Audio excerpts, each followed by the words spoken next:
चलिए, इस जिंदगी का एक और हिस्सा खत्म हुआ। मुश्किलों भरी कहानी का एक और किस्सा खत्म हुआ। बॉर्डर गावस्कर ट्रॉफी में भारत के अजय रथ पर आज लगाम लगी। पिछले 8 सालों से एक जैसी टीम का शायद यह आखिरी ऑस्ट्रेलिया का दौरा हो, क्योंकि इस सीरीज का जब बीसीसीआई के स्तर पर पोस्टमार्टम होगा तो गाज बहुत से खिलाड़ियों पर गिरेगी। केवल एक जसप्रीत बुमराह पर हमारी पूरी की पूरी सीरीज का नतीजा टिका हुआ था। जैसा कि मैकग्राथ ने कहा था, अगर बुमराह नहीं होंगे तो सीरीज ऑस्ट्रेलिया 4-0 से जीतेगी। और 5वें टेस्ट की चौथी पारी में ऐसा लगा भी। भारत 3-1 से केवल एक सीरीज नहीं हारा, बल्कि अपनी साख, अपना रुतबा, अपनी एक क्रिकेटिंग वैल्यू, इन सबको भी हार चुका है। यह पूरी सीरीज भारतीय बल्लेबाजों की फ्लॉप फिल्म से भरी हुई है। कुल 10 पारियों में केवल एक ही पारी में भारतीय बल्लेबाज सहज दिखे, वो भी पहले टेस्ट की दूसरी पारी में। लेकिन उसके बाद जो हालात और हश्र भारतीय बैटिंग का हुआ, उसका फिलहाल कोई जवाब नहीं है। नमस्कार दोस्तों, आज की वीडियो में एनालिसिस करेंगे पूरी की पूरी बॉर्डर गावस्कर सीरीज का। समझ में यह नहीं आ रहा है कि शुरुआत कहां से करें और कैसे करें। एक क्रिकेट फैन होने के नाते आपको टीम के लिए बुरा लग रहा होगा, क्योंकि सबने उम्मीद की थी कि सिडनी को जीतना पर्थ और मेलबर्न से भी आसान होगा। शुरुआती दिनों में ऐसा लगा भी, लेकिन एक बुमराह के नहीं होने से कहानी ही दूसरी तरफ रुक कर गई। एक कहावत है, इस दुनिया में क्या लेकर के आए हो, क्या लेकर के जाओगे। खाली हाथ आए हो, खाली हाथ जाओगे। बॉर्डर गावस्कर ट्रॉफी में हम खाली हाथ तो जा रहे हैं, लेकिन बुमराह, जायसवाल और नीतीश रेड्डी के तौर पर कुछ न कुछ तो हासिल किया ही है हमने। बट जिनसे उम्मीदें थी उन्होंने भी बहुत कुछ दिया है, जैसे कि परमानेंट आउट ऑफ फॉर्म कैसे होते हैं, एक ही तरह की डिलीवरी पर कैसे आउट हुआ जाता है, बिना रन बनाए भी एग्रेशन कैसे दिखाते हैं, और जब कुछ भी नहीं हो रहा हो तो बाहर बैठ जाओ, ताकि टीम फर्स्ट वाली इमोशनल कहानी को और जोर मिल सके। चलिए फिर देखते हैं कि कौन कौन कितना कसूरवार है इस नाकामयाबी और जलालत भरे हादसे के लिए। सबसे बड़ा और सबसे पहला नाम कोच गौतम गंभीर का है। देखिए, वीडियो पूरी सीरीज का क्रिकेट एनालिसिस है, तो इसको क्रिकेट फैन होने की बजाय एक न्यूट्रल क्रिकेट फॉलोअर की तरह देखिए। इसलिए गौतम गंभीर वाली बात जो हम आगे करेंगे उससे आप भी इत्तेफाक रखेंगे। चौथे टेस्ट के बाद जो ड्रेसिंग रूम में हंगामा हुआ और वो लीक हो गया, चलो जो भी हुआ, लेकिन एक बात साफ थी कि गौतम गंभीर खुश नहीं थे टीम के खिलाड़ियों के शॉट सिलेक्शन से, नेचुरल तरीके से खेल करके आउट होने के, गेम अवेयरनेस से। तो सीधा सीधा सवाल गौतम गंभीर से बनता है कि भाई आप किस चीज के लिए कोच हो, या आपको चौथे टेस्ट के बाद ही क्यों याद आया कि टीम की इंटेंट और अवेयरनेस एकदम गलत जा रही है। न्यूजीलैंड के खिलाफ हुए पहले और दूसरे टेस्ट के बाद ही आपको इस बात का अंदाजा हो जाना चाहिए था कि ऐसी फॉर्म, ऐसी तकनीकी और ऐसी लापरवाही को लेकर के हम ऑस्ट्रेलिया जा रहे हैं। यानी कि 3 टेस्ट न्यूजीलैंड के और 4 टेस्ट ऑस्ट्रेलिया के, यानी कि टोटल 7 टेस्ट मैचेस के बाद जाकर के कोच साहब की आंख खुली। न्यूजीलैंड सीरीज के बाद ही हमने जो एनालिसिस किया था उसमें बोला था कि कैसे गौतम गंभीर भारतीय टीम के हेड कोच बने, जबकि यह जगह राहुल द्रविड़ के बाद वीवीएस लक्ष्मण के लिए बनती थी।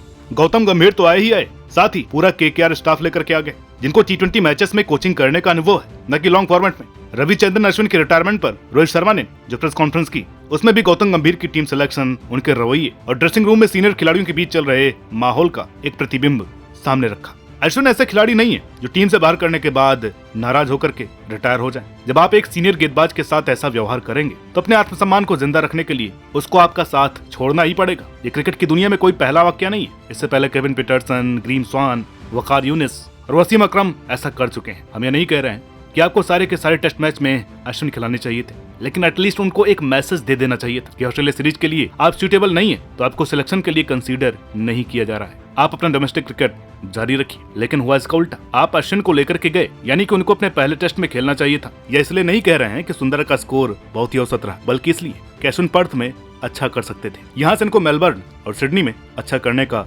कॉन्फिडेंस मिलता है। इसी बात से अश्विन ने रिटायरमेंट की सोची। वो तो रोहित उनको रोक लिया पिंक बॉल टेस्ट के लिए, फिर से उनको गाबा टेस्ट में बाहर कर दिया गया, यानी उनको नहीं लेकर जाते तो शायद और खेलते। लेकिन गौतम गंभीर के दिमाग में क्या चल रहा था पता नहीं। इसके अलावा हर्षित राणा को आकाशदीप और प्रसिद्ध कृष्णा से ऊपर तरजीह देना एक और अजीब फैसला था। कप्तानी तो बुमराह कर रहे थे, लेकिन शायद फैसलों में उनकी भागीदारी नहीं थी जितना की कोच साहब की। गुरु ग्रेग के बाद अब कहीं गुरु गंभीर का पन्ना न खुल जाए। कप्तान रोहित शर्मा पर भी सवाल खड़े होते हैं। आप लोग कमेंट सेक्शन देखकर जरूर कहोगे कि उन्होंने टीम को ऊपर रखते हुए खुद को आखिरी टेस्ट से बाहर कर दिया। अच्छी बात है भाई, बहुत अच्छी बात है, लेकिन रोहित ये काम तीसरे टेस्ट के बाद ही कर लेते तो शायद टीम के लिए अच्छा होता, क्योंकि चौथे टेस्ट में उन्होंने ओपन करके पहले तो शुभमन गिल को बाहर किया, उसके बाद ओपनिंग में अच्छा करते आ रहे केएल राहुल का बैटिंग ऑर्डर बिगाड़ा और खुद भी दोनों पारियों में फ्लॉप रहे। यानी कि एक बैटिंग ऑर्डर क्या बदला, 3 खिलाड़ियों का फॉर्म ही चला गया।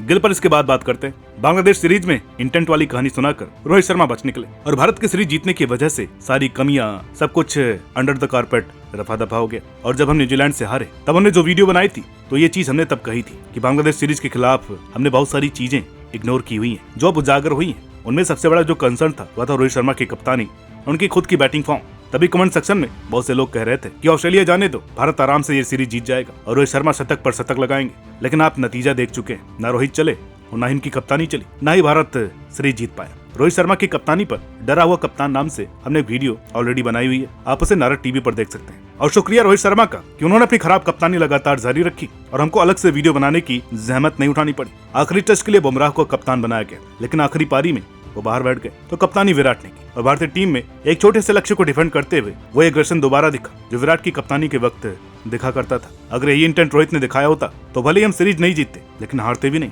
हालांकि उन्होंने मैच के बीच में स्टार स्पोर्ट्स को दिए गए इंटरव्यू में अपने रिटायरमेंट की खबरों को सिरे से खारिज किया और बोला कि आउट ऑफ फॉर्म थे इसलिए बाहर बैठ गए। तो क्या रोहित अगले साल इंग्लैंड के खिलाफ होने वाले सीरीज तक कप्तान रहेंगे? अरे कप्तानी तो छोड़िए, क्या वो खुद भी इस टीम का हिस्सा रहेंगे? टीम के ड्रेसिंग रूम से ही खबर आई थी कि एक सीनियर खिलाड़ी ने अपनी कप्तानी का दावा ठोका था कि वो कप्तानी कर सकता है। अगर रोहित नहीं कर सकते हैं तो टीम के अंदर ही म्यूजिकल चेयर चल रहा है और आप बाहर क्या ही उम्मीद करोगे। अब आते हैं so called Prince of Indian cricket Shubman Gill पर। उनको प्रिंस ऑफ सारा का सारा अहमदाबाद स्टेडियम कहना ज्यादा सही होगा, क्योंकि सिडनी टेस्ट की दोनों पारियों में वो जिस लापरवाही के साथ आउट हुए वो बताता है कि वे गेम के सिचुएशन के हिसाब से कितने अवेयर हैं। एक वक्त था जब शुभमन के लिए कहा जा रहा था कि विराट के हाथ से बैट लेकर उसे आगे बढ़ाएंगे, लेकिन ऐसा कुछ होते हुए दिख नहीं रहा है। ये बैटन शुभमन गिल के हाथों में आई ही नहीं, बल्कि यशस्वी जायसवाल के हाथों में। ये तो पुजारा इस टीम का हिस्सा नहीं है, वरना शुभमन की जगह भी नहीं बनती थी। उनके स्कोर 30 के आगे बढ़ ही नहीं पा रहे। भारत से बाहर वो अच्छा प्रदर्शन नहीं कर पाए जैसे उनसे उम्मीद की जा रही थी। बीजीटी के 3 मैच खेलकर 18 की औसत के साथ 93 रन है, जबकि डेब्यूटेंट वेबस्टर के एक ही मैच में 96। ऑस्ट्रेलिया में शुभमन की औसत 35 की बनती है, जो उनको कहीं से कहीं तक भी विराट कोहली का उत्तराधिकारी नहीं साबित करती। बेवजह का अग्रेशन और घटिया दर्जे की प्रदर्शन की तालीम में वो जरूर विराट के सामने बराबरी में खड़े होते हैं। 32 टेस्ट के बाद भी उनकी औसत 35 की ही बनी हुई है। इनके चक्कर में अभिमन्यु ईश्वरन बाहर ही बैठे रह गए। टॉप ऑर्डर की रीढ़ विराट कोहली तो मानो चलती विकेट हो गए।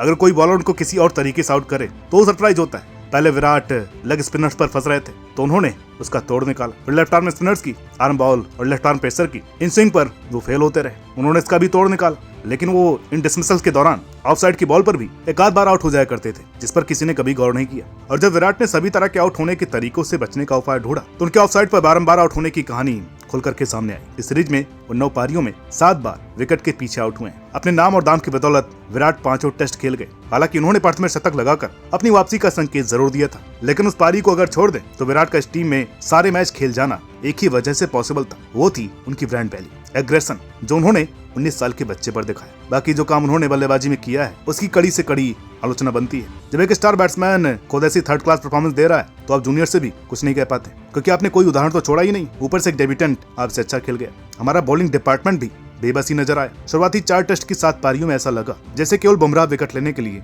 बॉलिंग कर रहे हैं और बाकी बस अटेंडेंस लगवाने आए कि कप्तान ने बोला है भाई तू एक ओवर डाल ले। आखिरी 3 पारियों में सिराज, आकाशदीप और प्रसिद्ध कृष्णा बुमराह को सपोर्ट करते नजर आए। बुमराह से अकेले 151 ओवर डलवाए गए। हालांकि उनसे ज्यादा कमिंस ने डाले, लेकिन बुमराह शुरुआती लंबे स्पेल डाले जा रहे थे जिससे उनका शरीर जवाब दे गए और एन वक्त पर वो बेंच पर बैठ गए, जबकि कमिंस 8 से 9 ओवर का एक स्पेल डाल रहे थे, क्योंकि उनको स्टार्क, बोलैंड और लियोन से पूरा सपोर्ट मिल रहा था। बुमराह के चक्कर में सिराज को नहीं बोलना चाहिए, उन्होंने पूरे 5 के 5 टेस्ट में बॉलिंग की और कुल 157 ओवर डाले। और भारत इस सीरीज में जब भी गेम में कहीं खड़ा नजर आया तो उसकी वजह उनकी गेंदबाजी रही, ना कि बैटिंग। टॉप ऑर्डर का फेलियर पिछले 3 सालों से लगातार चलता आ रहा था, लेकिन तब पंत, जडेजा, अक्षर, अश्विन रन बना जाते थे और टीम अच्छा स्कोर बना लेती थी। लेकिन जैसे ही ये लोअर मिडिल ऑर्डर फ्लॉप हुआ तो टॉप ऑर्डर एक्सपोज हो गया। भारतीय प्रशंसक बोल रहे थे कि ऑस्ट्रेलिया के पास कोई ओपनर नहीं है, तो भाई हमने ओपनर रख करके भी क्या कर लिया, एक ही चलता रहा हमारा, जबकि उनका एक भी नहीं चला। लेकिन उनके नंबर 3, नंबर 4 से नंबर 11 तक हर किसी ने कभी न कभी आकर के महत्वपूर्ण मौकों पर बहुत ही शानदार पारियां खेली।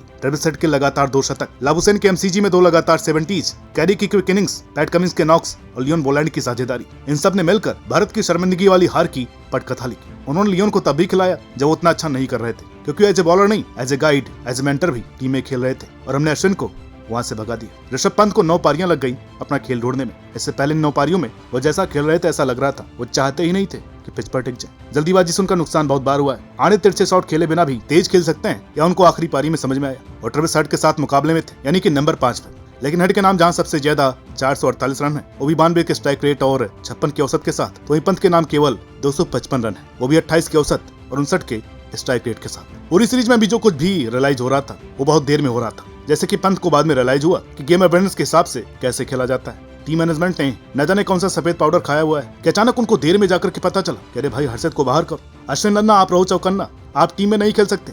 अरे रोहित सर आप खुद ही आउट ऑफ फॉर्म हो, ओपन कर लो। अरे नहीं नहीं, एक काम करो, आखिरी टेस्ट में ही बैठ जाओ, बोल देना आई जस्ट स्टेप डाउन। तो अभी तक पीसीबी का मजाक पाकिस्तान कॉमेडी बोर्ड कह करके बनता था, और वहाँ जो हरकतें होती थी हम भी लगभग उसी मुहाने पर आकर के खड़े हो गए। तो बीसीसीआई को board of circus and comedy in India न कहना पड़े। उम्मीद है कि इसकी नौबत कभी नहीं आएगी और इस सीरीज को एक सीख की तरह लिया जाएगा, ना कि रात गई बात गई की तरह। मैं जानता हूँ कि आप में से बहुत सारे लोगों को हमारी ये बातें चुभेंगी, लेकिन हमने पहले भी कहा है कि हम किसी इंडिविजुअल के फैन नहीं हैं। मिलते हैं आपसे अगली वीडियो में, तब तक के लिए नमस्कार।